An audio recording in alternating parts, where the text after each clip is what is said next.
Bonjour à tous, nous allons lancer les débats sur la scène Scale Up. Nous avons la chance d'avoir les équipes d'Exton qui ont animé les débats toute la journée et vous profiterez de retours d'expérience de nos entrepreneurs sur les différents facteurs clés de succès pour gérer l'hypercroissance. Je vous souhaite une bonne journée et je donne la parole à la première table ronde. Merci, bonjour à tous. Carole Fiatre, donc je suis directrice chez Exton. Exton, c'est un cabinet en stratégie et management spécialisé dans les services financiers. Et on rejoint les équipes d'Accenture, si vous avez suivi l'actualité. On a le plaisir d'animer cette session de Scale Up. Ce sera des retours d'expérience de différentes techs sur des sujets qui iront de la réglementation au développement à l'international, en passant par le développement de leur business model. Donc j'ai le plaisir et un petit peu le stress de commencer cette journée. Je vous avoue, j'imaginais pas la scène Scale Up aussi centrale dans l'événement, mais on va se prêter à l'exercice. Donc le premier thème de cette Scale Up, c'est la réglementation comme levier de croissance.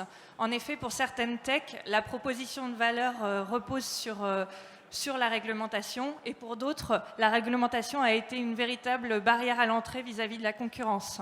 Et pour illustrer ce propos, on a 3 scale-up avec nous qui vont pouvoir nous partager leur retour d'expérience. Donc on a Vialink, Bridge et AML Factory. Et donc je vais leur proposer de se présenter rapidement. Philippe, Charlotte, Johan, je vous laisse la parole. Bonjour, enchantée, je m'appelle Charlotte et je suis la fondatrice d'AML Factory. On est une RegTech qui absorbe les charges en matière de lutte anti-blanchiment et financement du terrorisme.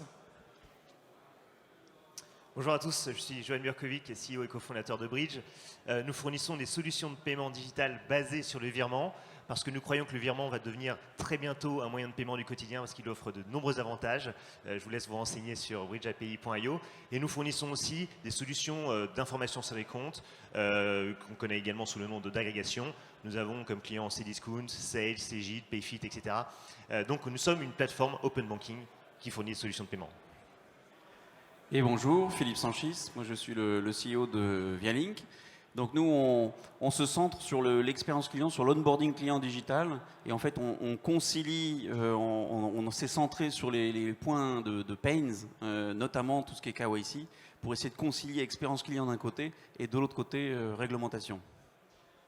Merci. Donc pour rentrer dans le vif du sujet, dans quelle mesure, selon vous, le cadre réglementaire a été et reste un véritable levier de compétitivité pour votre tech? On va commencer par Philippe sur son retour d'expérience via Link. En fait, comme je le disais, on est vraiment, nous on s'est centré sur comment on simplifie une expérience client, un onboarding client, une relation client digitale, tout en cochant toutes les cases, j'allais dire, d'une réglementation qui est souvent, on le sait tous, assez imposante, assez lourde. Et donc, on a essayé de résoudre cette injonction contradictoire qui est un petit peu auquel fait face les banques, les acteurs digitaux, les banques digitales, enfin tous les acteurs de la finance, de concilier d'un côté ces impératifs de rapidité, de simplicité, de fluidité que tous les clients nous-mêmes on demande, et puis de l'autre côté des impératifs réglementaires. Et donc la réglementation finalement pour nous c'est un peu au cœur de notre croissance, puisque c'est aussi une des raisons de notre croissance, c'est d'avoir su résoudre cette injonction contradictoire entre impératifs réglementaires et puis de l'autre côté expérience client très fluide. Merci. Johan, sur Bridge. Nous, on a une histoire un peu particulière parce qu'on a créé l'entreprise avant que la réglementation soit faite dans notre activité. Donc nous, la réglementation, c'est la directive de service de paiement numéro 2. On est établissement de paiement. Mais il y a 10 ans, quand on a créé l'entreprise, on était dans un univers flou. On n'était pas régulé parce qu'il n'y avait pas de dispositif réglementaire qui pouvait le faire. Et donc on a innové sans cette réglementation, mais il y a certaines contraintes. Parce que s'il n'y a pas de réglementation, comme on fait quand même des opérations sensibles, on se connecte à la banque, on manque de crédibilité, on ne sait pas vraiment si ce qu'on fait est légal ou non, etc. Donc nous, très tôt, on a travaillé avec les régulateurs, les législateurs déjà au niveau européen pour créer une loi qui encadre notre activité, et ensuite aider les régulateurs français et nationaux pour implémenter cette loi. Et à partir du moment où on a été agréé première conséquence, on a eu accès aux capitaux et on a pu lever des fonds auprès de fonds d'investissement. Avant, ce n'était pas possible parce qu'on ne savait pas vraiment si ce qu'on faisait était cadré. Dès qu'on a eu l'agrément, et d'ailleurs on a été le premier acteur agréé DSP2 en Europe, parce qu'on a participé à l'élaboration de cette loi et cette réglementation, dès qu'on a été agréé, on a pu lever des fonds. Donc ça, c'est quand même la première chose. Ensuite, aussi la légitimité, la confiance de nos clients, de nos partenaires. Maintenant, ils comprennent parfaitement ce qu'on fait. Ils savent qu'on est sécurisé, qu'on est audité, qu'on a des procédures très strictes pour garantir la sécurité. Et donc pour nous, cœur, métier, établissement de paiement, c'est juste clé. Si on veut faire du business, il faut être réglementé. Ensuite, je pense que c'est très important de connaître parfaitement la réglementation pour être capable d'innover tout en étant à la pointe de la sécurité, de la compliance. Et pour comprendre en détail cette réglementation, il faut être acteur. C'est pour ça que nous sommes toujours proactifs dans tous les groupes de travail à l'échelle européenne, à l'échelle nationale, pour comprendre, interagir avec le régulateur, comprendre comment cette loi peut s'implémenter, est-ce qu'elle est bien faite, est-ce qu'il n'y a pas des modifications dans l'interprétation, est-ce qu'on répond à l'objectif qui est de sécuriser le client et le système bancaire. Est-ce qu'on est capable de fournir une bonne expérience digitale tout en renforçant la sécurité? Et donc c'est extrêmement important pour produire des produits, enfin des solutions à nos clients en fournissant la meilleure expérience digitale et la meilleure sécurité et réglementation pour que nos clients, globalement, puissent se développer sur leurs deux oreilles, en toute tranquillité, en toute confiance, sans risque dû à une incompréhension ou une mauvaise interprétation de la réglementation. C'est très clair. Charlotte? Alors, nous, c'est un peu particulier parce qu'on a créé AML Factory pour aider les acteurs régulés qui étaient submergés par cette pression réglementaire et qui étaient en fait éventuellement énormément un frein pour leur propre croissance. Et on s'est dit que si on arrivait à absorber cette charge réglementaire et administrative, ça leur permettrait à eux de scaler beaucoup plus rapidement. Alors, maintenant qu'on est lancé, la pression réglementaire, au final, c'est un énorme atout pour nous parce qu'à chaque fois qu'il y a une nouvelle réglementation, une nouvelle norme, une évolution, ça nous pousse, nous, à être bien meilleurs, à trouver des nouvelles idées. Donc l'innovation dont parlait Johan, c'est ça, en fait, ça nous pousse toujours plus loin. L'air de rien, les sanctions des régulateurs, ça nous aide aussi, parce que ça fait peur. Et surtout, l'harmonisation européenne, avec le futur règlement européen en matière de lutte anti-blanchiment. Merci. Le futur règlement en matière de lutte anti-blanchiment va nous permettre d'aller beaucoup plus vite à l'étranger, parce qu'il reste encore quelques différences entre les différentes réglementations. Donc là, une harmonisation quasiment complète de toutes les réglementations au niveau de l'ensemble des États membres nous permettra à nous d'aller plus loin, plus vite. Et ce sera aussi, je pense, pour tous les acteurs régulés, FinTech, un vrai levier de croissance, parce qu'il n'y aura plus cette question de conflit de juridiction et de conflit de loi au niveau européen. Très clair. Sur la partie agrément, c'est vrai que dans les services financiers, on pense tout de suite à l'aspect agrément et on pense que c'est incontournable pour lancer ou même développer son activité. Quel regard aujourd'hui portez-vous sur ces agréments, qui soient nationaux ou qui soient plutôt à l'échelle européenne? Alors, pour les RegTech, il n'y en a pas d'agrément. Il n'y a ni agrément, ni label, ni certification. Alors, ce qui est un avantage au départ, c'est qu'on peut se lancer tout de suite n'importe où et partout en Europe. On n'a pas la question du passeport européen non plus. En revanche, moi je milite pour, parce que ce serait une grosse opportunité à plusieurs titres. D'abord, ça permettrait aux entreprises régulées qui font appel à des RegTech telles que la nôtre d'avoir un gage de sécurité, un gage de confiance. Ensuite, ça nous donnerait une barrière à l'entrée.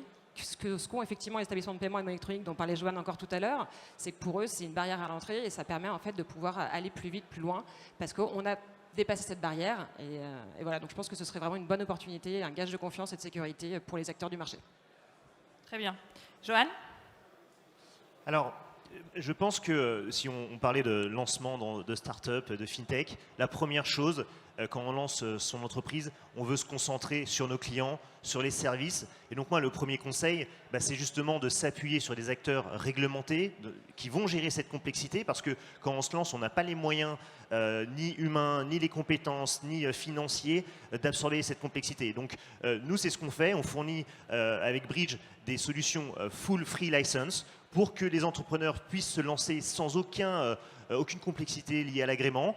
Nous, on porte la responsabilité, on gère toutes les complexités et c'est plug and play pour nos clients.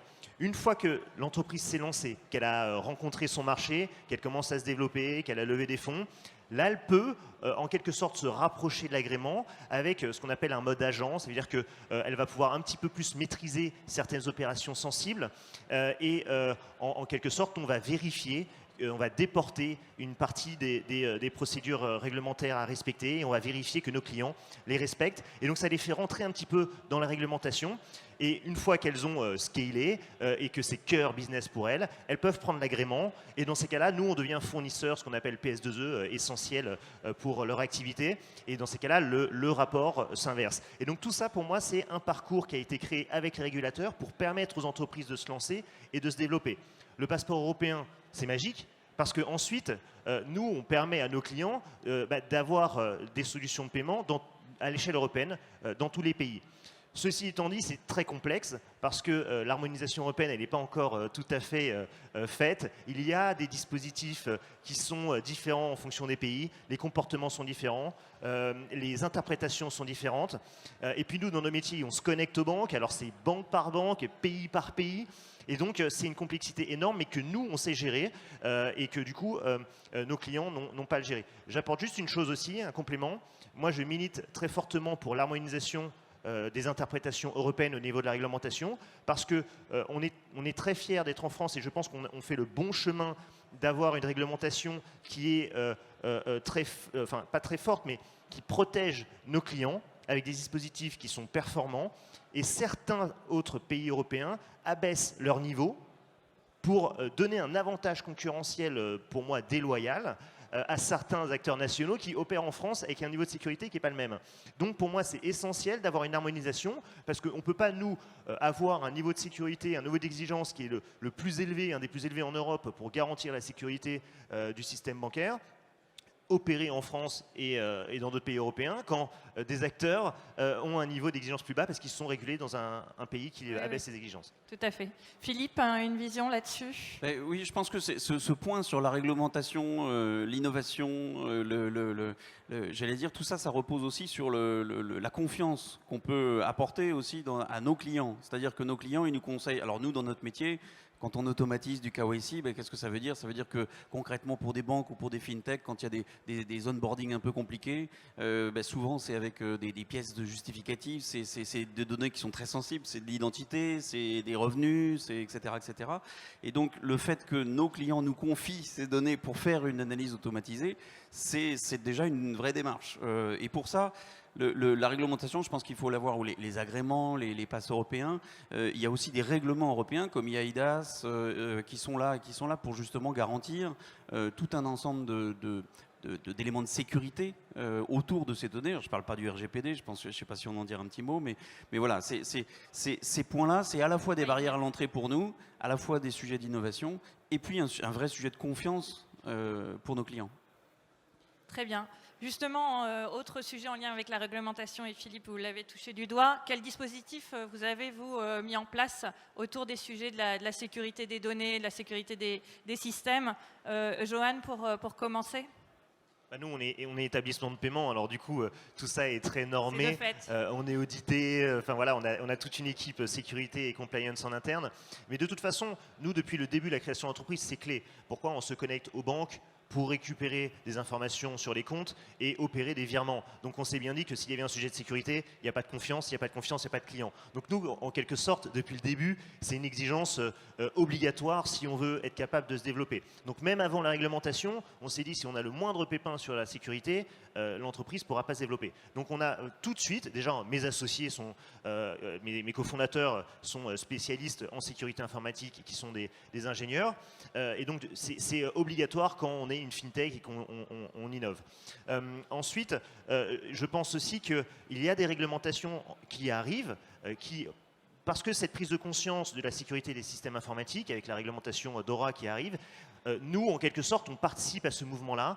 On explique comment on fonctionne, comment on a sécurisé des systèmes qui sont scalables et qui sont parfois dans le cloud, pourquoi c'est sûr, pourquoi il n'y a pas des risques plus forts que d'avoir des solutions internes. Et donc, on travaille avec les régulateurs pour comprendre, pour essayer d'expliquer comment on fonctionne et de trouver les bons mécanismes de sécurité sur la place.